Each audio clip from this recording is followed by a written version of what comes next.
दोस्तों यूपी के प्रयागराज में एक नए शादीशुदा कपल का हैरान कर देने वाला मामला सामने आया है।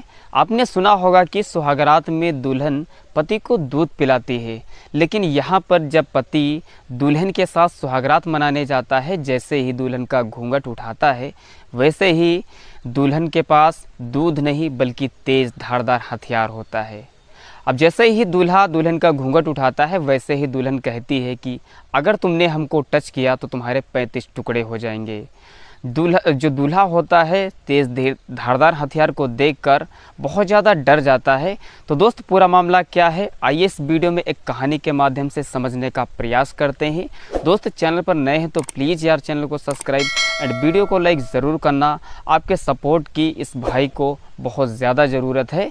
बने रहिए वीडियो में अंत तक। दोस्तों आज की जो सच्ची घटना मैं आपको बताने जा रहा हूँ, ये सच्ची घटना है यूपी के प्रयागराज ज़िले की, जहाँ पर सुहागरात के समय दुल्हन दूल्हे के साथ कुछ ऐसा करती है जिसे सुनने के बाद आपको सच में हैरानी होगी कि लग रहा है कि आजकल पतियों को मारने का एक फैशन चल गया है या उनको धोखा देने का एक फैशन चल गया है। तो दोस्त वीडियो में अंत तक बने रहे। इस वीडियो के माध्यम से आपको हर वो जानकारी दी जाएगी। दरअसल एडीए की कॉलोनी में 2 मंजिल के मकान में रामाशरे का परिवार रहा करता है। रामाशरे अपने बेटे कप्तान की शादी 29 तारीख 2025 को करछना के रहने वाले लक्ष्मी नारायण निषाद की बेटी सितारा से करवा देते हैं और 30 तारीख यानी 30 अप्रैल को दुल्हन की विदाई हो जाती है। दुल्हन विदा होकर अपने ससुराल पहुंच जाती है। 1-2 तारीख 2 दिन घर में खुशी का माहौल होता है। सबके चेहरे हसीन होते हैं, सबके चेहरों पर खुशियां होती हैं। और 30 अप्रैल की रात करीब 11 बज रहे होंगे, तभी जो कप्तान होता है वो अपनी सुहागरात मनाने के लिए अपने कमरे में जाता है।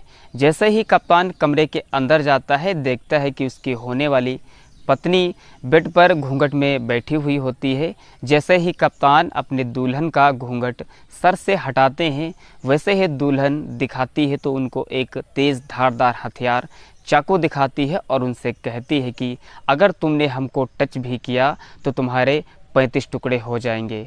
अगर मैं सुहागरात मनाऊंगी तो सिर्फ अमन के साथ मनाऊंगी। मैं अमन से प्यार करती हूं और किसी के साथ सुहागरात नहीं मनाऊंगी। और दुल्हन सारी रात उसी बेड पर बैठी रही और जो लड़का था वो भी साइड में पड़े सोफे पर रात भर बैठा रहता है। इस तरह से दूल्हे के 3 दिन गुजर जाते हैं। वो अपने पत्नी से बहुत ज़्यादा डरा हुआ होता है। वो सोचता है कि अगर मैं एक पल के लिए भी सो गया तो ये मेरा मर्डर कर सकती है। जैसा कि उस लड़के ने टीवी न्यूज़ और अखबारों में देखा था कि आजकल जो पत्नियां होती हैं वो अपने पतियों को मौत के घाट उतार देती हैं। शायद इस वजह से वो 3 दिन तक नहीं सोया और 3 दिन तक उसी सोफे पर बैठकर अपनी रातें बिताई। फिर 3 मई को रामाशरे के मुताबिक घर में बहू और बेटी ज़ोर ज़ोर से चिल्ला रहे होते हैं। ऐसे में पिता को पता चला कि शायद बहू मेरे बेटे के साथ रहना नहीं चाहती है। ऐसे में जो रामाशरे होते हैं वो अपने बहू को अपने कमरे में बुलाते हैं और उससे थोड़ा प्यार दुलार से पूछते हैं कि क्या बात है बेटी। तो वो जो बहू होती है वो उनसे कहती है कि मैं आपके बेटे के साथ बिल्कुल भी रहना नहीं चाहती हूँ। मैं अमन से प्यार करती हूँ और मैं अमन के साथ ही रहना चाहती हूँ। अगर मेरे साथ कोई सुहागरात मनाएगा तो वो सिर्फ अमन होगा।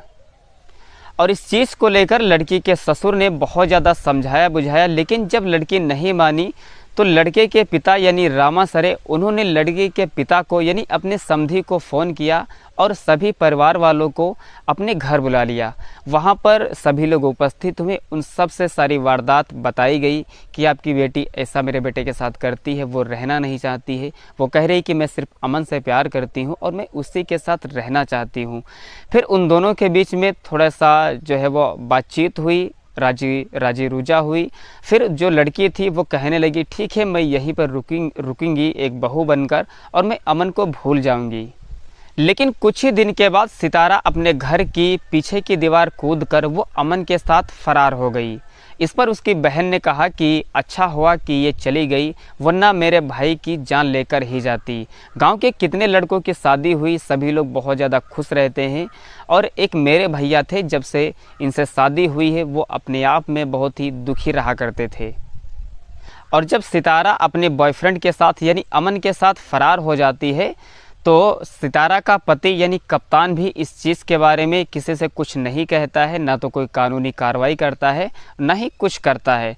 तो दोस्त, इस वीडियो से आपको एक सीख मिली होगी कि अगर आप शादी करते हैं तो आप पहले उस लड़की से पूछ लीजिए कि क्या आप मेरे साथ खुश रहोगी या नहीं खुश रहोगी, तभी आप इस रिश्ते को हाँ कीजिएगा, वरना आपकी सारी ज़िंदगी बर्बाद हो जाएगी।